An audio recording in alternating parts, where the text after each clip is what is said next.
Pequeno jardim, em meados de agosto, apresenta desafios anualmente e neste ano mais que o habitual. Neste espaço de 25 metros quadrados, posso apresentar 4 desafios, as coisas que podem acontecer e dar conselhos que espero que ajudem a superá-los. Então, lesmas e caracóis, condições secas, roubo de umidade por sebes e árvores próximas, plantas frutíferas durante o verão, como gerenciá-las e, para terminar, eventos imprevistos e como lidar quando as coisas não dão certo para manter seu terreno o mais cheio possível.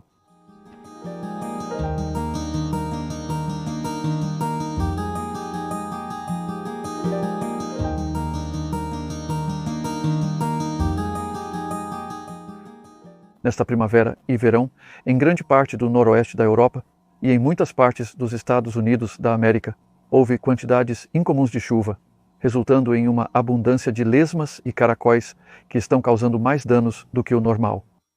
Este jardim não tem uma configuração ideal e você pode ter algo semelhante a muito habitat ao redor da borda. Se você tem isso, receio que seja uma batalha constante. Como pode ser visto, este canteiro é o pior, em parte devido à sombra do galpão, que o mantém mais úmido. As urtigas ali, o grande aglomerado que quero manter, é um habitat agradável para a vida selvagem. Cortamos talvez 3 vezes por ano, quando fica longo. Muitas coisas podem viver ali, lesmas e caracóis incluídos. Também a cerca onde está do outro lado, e coisas podem passar por baixo. E o meu canto mais distante ali, onde eu tenho redes e potes e coisas, onde mais eu vou colocá-los. E certamente você pode se identificar com isso.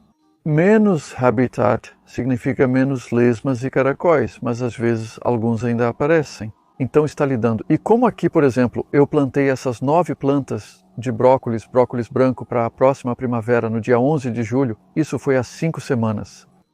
Esses 2 primeiros estão crescendo quase normalmente, estão um pouco comidos. Felizmente não tenho pombos aqui e pulverizo Bacillus thuringiensis contra lagartas. Preciso lidar com a praga de lesmas e caracóis, que persistem mesmo após as últimas 5 semanas. Nós tivemos nem mesmo uma polegada de chuva, 20 milímetros de chuva. Tem estado seco, mas tem estado bastante nublado, frequentemente úmido. E os moluscos continuam chegando.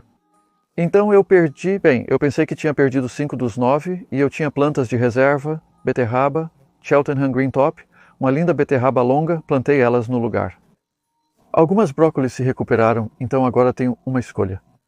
Eu mantenho a beterraba ou o brócolis? Veremos. E lesmas e caracóis na parte de trás realmente dizimaram meus repolhos, transplantados no dia 7 de junho. Isso foi 10 semanas atrás. Eles mal cresceram, deixei-os lá como uma evidência, na verdade. E como demonstração, serve de lembrete do que esses moluscos podem fazer, pois os repolhos plantados no jardim principal no mesmo dia têm sido fantásticos. Hoje de manhã colhi alguns e um pesava 1,7 kg. Então é isso que você enfrenta se tiver uma alta população de lesmas e caracóis em sua parcela. Minha principal linha de ação é sair muito cedo pela manhã, quando está úmido com o orvalho, ou tarde da noite, quando o orvalho está caindo, está ficando úmido, ou durante uma chuva. Eu realmente os corto, mas você poderia coletá-los e descartá-los. Você decide o que fazer com eles, mas precisa removê-los daqui para reduzir a população. E pode ser chocante o que você encontra. Com uma tocha frequentemente fica mais fácil. Existem nematóides utilizáveis, porém são caros, considerando sua vida útil de 6 semanas. Essa é a sua escolha. Eu prefiro não usá-los. Eu deixaria aberto para a natureza e veria como gerenciar. Então essas são as 2 principais coisas. Além disso, eu corto as folhas inferiores da minha abobrinha para reduzir esconderijos e habitats.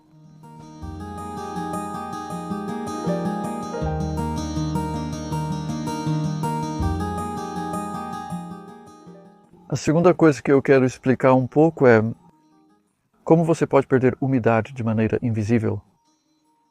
Em tempo seco você notará isso. Se estiver chovendo você não vai notar. Às vezes não é aparente se você tem um verão chuvoso, mas este ano, após 5 semanas secas, estou realmente notando na extremidade mais distante onde as árvores estão, como aquela bela cerejeira, por exemplo. As raízes das árvores e sebes se estendem horizontalmente até cerca de uma linha imaginária de 45 graus, traçada do topo até o solo. Elas não estão em uma bola embaixo de uma árvore. Muitas delas estão no metro superior, indo para os lados, buscando umidade, sobretudo em períodos secos. Então é por isso que estou sofrendo na extremidade mais distante. Eu tenho menos crescimento no verão lá e preciso regar mais. Então esses feijões e plantas de pepino no final do canteiro central, estou regando a cada 2 dias aproximadamente. Um dia ensolarado assim é fantástico. As coisas estão crescendo desde que haja umidade suficiente. Se você está criando um novo canteiro de vegetais, evite colocá-lo muito perto de sebes ou árvores, se possível. Se não há escolha, você precisará lidar com isso outra vez. Se você tem um loteamento próximo em um terreno aberto, isso é algo mais a considerar.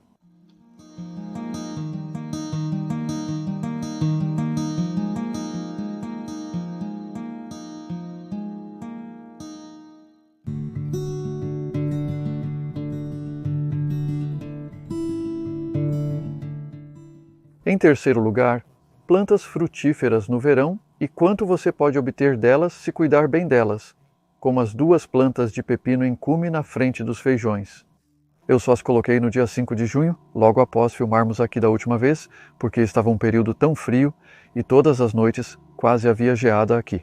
Dupla camada de manta sobre elas e elas sobreviveram. As plantas não produziam há muito tempo, até que subitamente, no início de agosto, cerca de 2 semanas e meia atrás, uau! E eu já colhi 2,5 kg de pepinos de lá. Isso é no contexto de 40 kg de vegetais de todo o jardim em 2024. Você pode aumentar seus quilos se conseguir bons pepinos e continuar colhendo. Não deixe-os na planta por muito tempo. Os pepinos de crista não ficam muito grandes, são os que crescem horizontalmente. Meu conselho é não apoiá-los, mas algumas pessoas fazem isso. Se estiver ventando, eles se movem ao redor. Na verdade, é mais perto do chão que o calor é retido, tudo a ver com o calor. E eu removi as folhas mofadas, não todas. Não sou muito exigente, mas acho que elas ficam mais bonitas.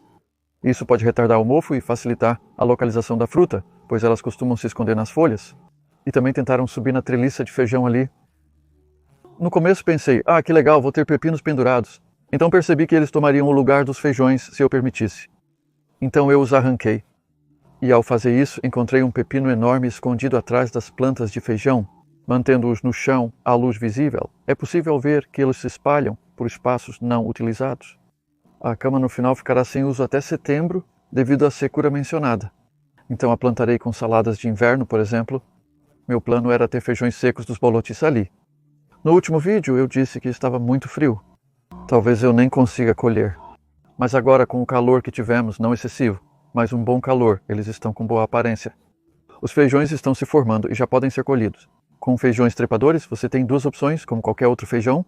Colha-os como vagens verdes ou deixe as sementes se desenvolverem. Mas se você quiser o último, não os colha de todo como vagens verdes. Em um clima temperado, como aqui, há tempo para as sementes crescerem e amadurecerem na planta.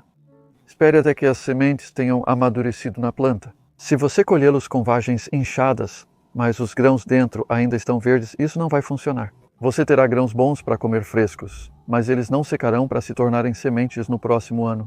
Eles precisam amadurecer na planta. Estou deixando todas essas vagens de feijão borlote, esperando que inchem. Posso colher tudo no início de outubro, quando espero que as vagens estejam principalmente secas. Isso é rápido.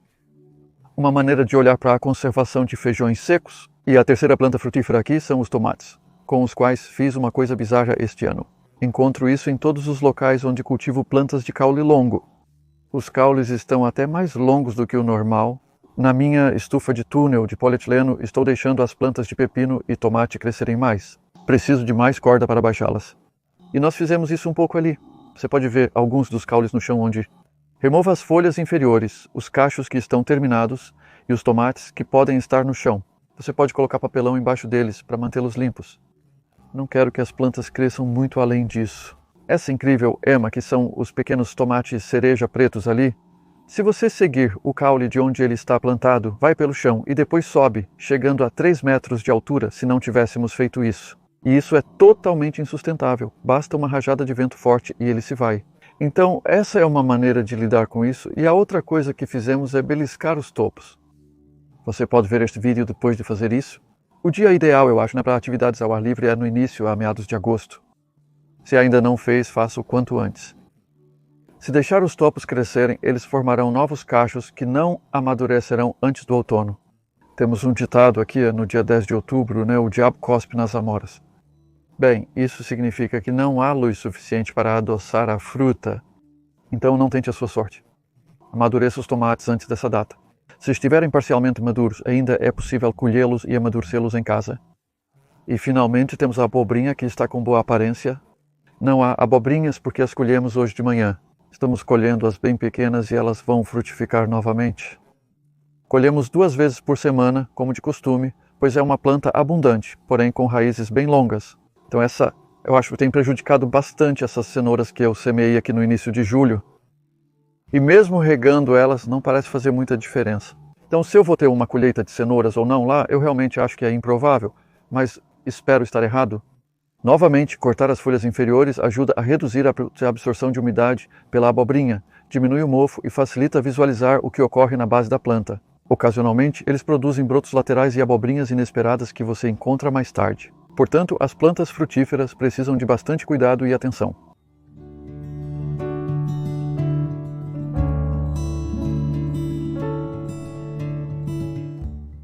A quarta coisa é sobre planejamento. Não planeje demais.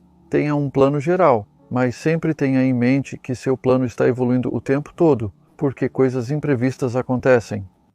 Assim como nesta primavera, as lesmas e caracóis podem destruir todas as suas primeiras plantações, frustrando seus planos. O que você fará nessa situação? Pode ser tarde para plantar alguns desses itens. Então evolua o plano e tenha novas plantas prontas. Na verdade, eu cultivo bem mais mudas do que acho que vou precisar, e acabo usando a maioria delas. Aqui, por exemplo, quando perdi os brócolis, eu tinha algumas beterrabas de sobra. E da mesma forma ali, isso também não foi previsto, outro tipo de beterraba, onde no último vídeo eu estava mostrando a vocês plantas de couve-flor que estavam no solo desde outubro. Eu esperei muito para que as couves-flores se agrupassem, mas elas não o fizeram. Pude ver que só havia folhas pontiagudas no meio, sem sinal de couve-flor. Então eu mordi a bala, isso foi por volta do dia 11 de junho, torci a couve-flor na pilha de compostagem, infelizmente perdi tempo e bastante espaço, mas transplantei imediatamente no mesmo dia as beterrabas após uma boa rega, pois a couve-flor sugou muita umidade. Mas você sabe, eu tinha os meios para resolver esse problema e eu quero manter essa cultura no solo. Espero que você sinta o mesmo. Sabe, a jardinagem de vegetais tem muito a ver com isso. Pode ser trabalhoso quando as coisas saem conforme o planejado. Esteja preparado, esteja envolvido. Ainda é verão apenas.